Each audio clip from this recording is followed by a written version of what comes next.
guys. Just remembering that we're building an ecosystem, not an artificial system like hydroponics is.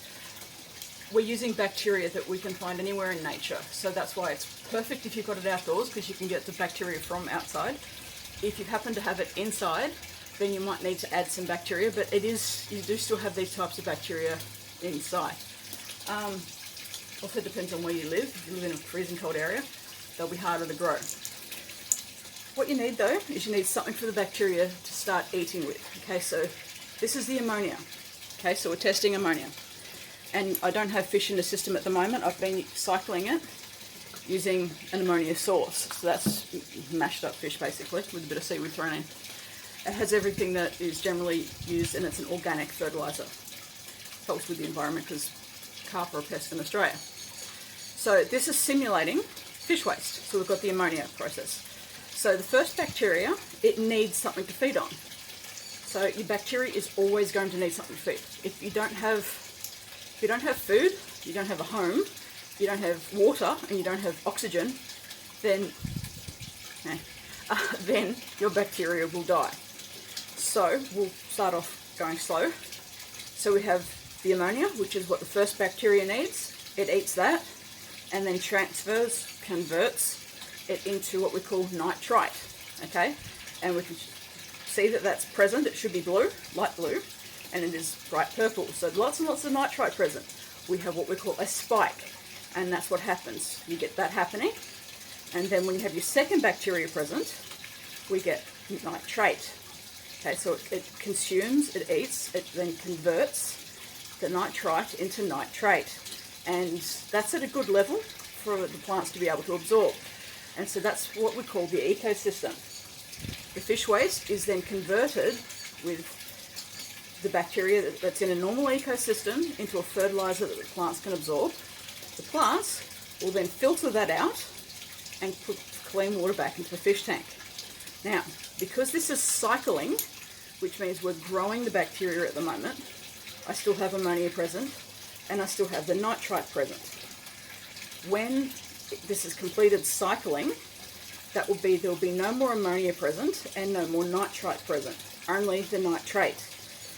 The bacteria will constantly be converting and consuming the ammonia and the nitrite, producing the nitrate. So that's what the fish will be doing. The fish will be producing constantly ammonia. The first bacteria will then convert that into nitrite. The second bacteria will convert that into nitrate. Plants absorb that.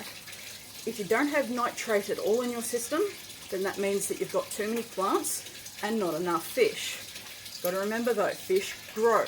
So people start off with small fish, only a few plants, but they plant out their whole grow bed or the whole system. And if you don't have enough fish, then you're going to end up not having any nitrate whatsoever, and the plants will die. You'll go, what happened? But then remember, the fish get bigger. So you start off planting out small and increase the amount of plants as the fish get bigger. So you're basing everything on your tests. But still, we're wanting to have zero ammonia and zero nitrite. If you have these in your system, you have a problem, and you need to look at what the problem is. Think of your test kit, your water quality test kit, and testing your water as what the doctor does for your yearly health check. Hopefully, you see the doctor yearly just to have that health check to make sure everything's okay. Now, for me, my family have different risk factors for our health, and it starts at a young age. I'm aware of it, always have been, so I take prevention methods in place. My doctor and I have agreed on 6 monthly blood tests just to make sure that we can know if things are not going well, and we can prevent a problem rather than having to worry about managing it. It's the same with your aquaponics system. If you never test your water, you'll never know what's going on, and I guarantee you, you will have a problem. I've heard many people, and I've read many people say, oh, I don't test the water, I never have. It's been running fine for 2 years.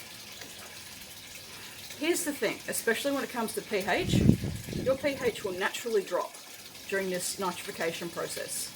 So that means that your water will be incredibly acidic for those fish.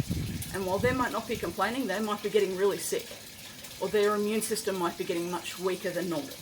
So you only need one thing to happen, a hot day, a cold day, hello, a pretty bird pooing in there that's dropping a parasite or a bacteria or something else that's not great for the system and going to cause disease, and that's going to wipe out everything. But if you're doing prevention, which is checking your system regularly, that's not going to happen.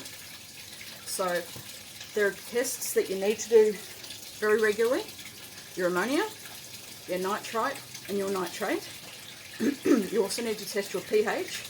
pH is what I would be doing weekly, especially depending on the size. You also need to be testing carbonate hardness and iron. Now, for people who are worried about the plant side of things, that plants need other things, well, yeah, they do, absolutely. And that comes down to, what are you feeding your fish? A little bit of controversy about this. I've always fed aquaculture pellets. I know that it's got all of the nutrients that's needed, except for the iron. I need to add iron. I also have calcium in my system naturally because I put oyster shells in there, and they break down over time.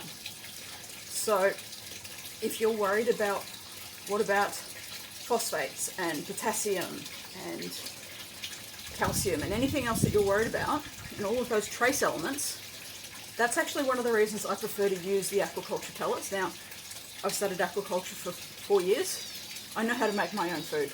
I know how to grow natural food. But trying to make sure that you've got the full balance of all of those micronutrients, honestly, it's not worth the time. I prefer to spend the money and buy the pellets and support companies who are doing sustainable research. That's how I do things. But if you are worried about where things are at with your water quality for the plant side of things, before you buy anything, okay, as long as you've got your ammonia and everything like that where it needs to be and your pH is right and your iron's fine, before you go and buy stuff, get the water professionally tested. It costs $80. Seriously, send a sample off, get it professionally tested. They will itemize it all and identify if there's anything lacking. And if there is, okay, then you can look at, what do I need to do? What do I need to buy? I've never needed to buy anything. But that's me, that's the fish food we have here. I cannot say the same about you and your system. But I know a lot of people who, prevention, will just add stuff, add. Well, it's always, do you need to? Sure, if you need to, absolutely add it. But why add it if you don't need to? I'm very much about, let's do a test, let's figure out if there's a problem, or if there's a deficiency, then add. And I don't want to wait until I can see a deficiency on that front. So for me, I test my water professionally every 4 months. That's just that it makes me feel better to know where everything is at.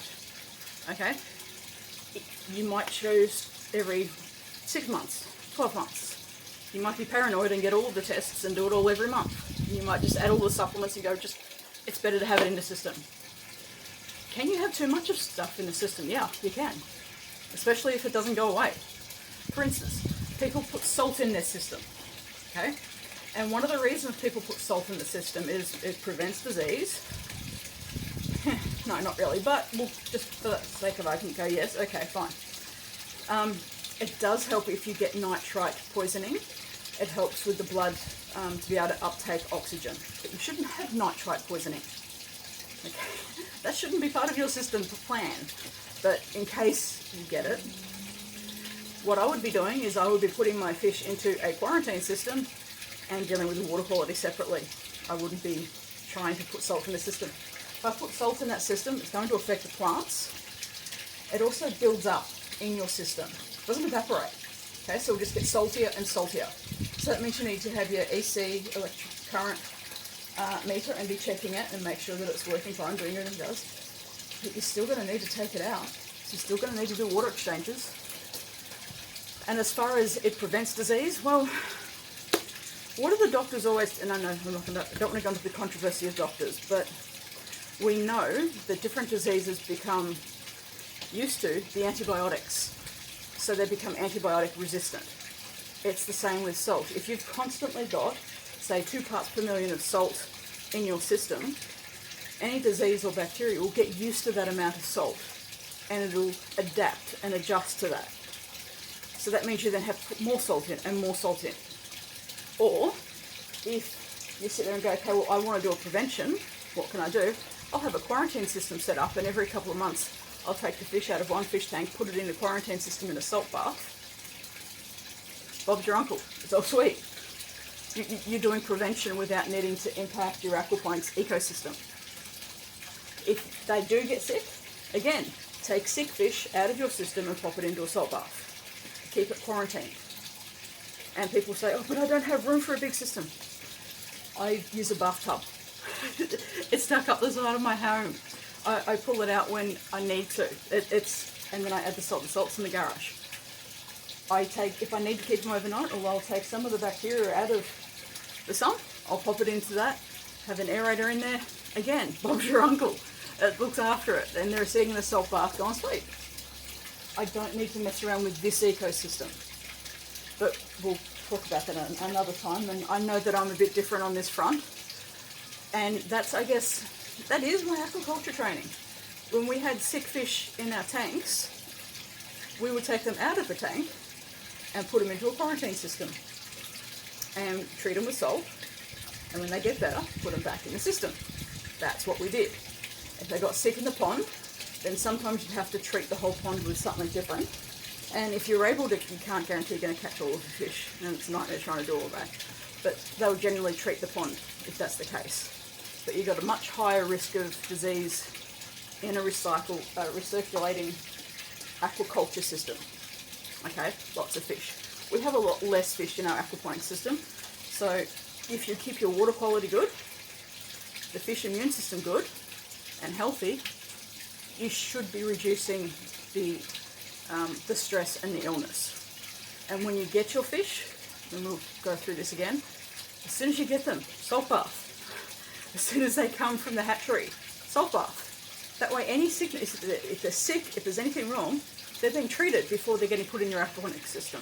That way you're not putting sick fish in your aquaponics system. Keep it separate. Okay? So there is method behind every bit of madness that I do. Okay?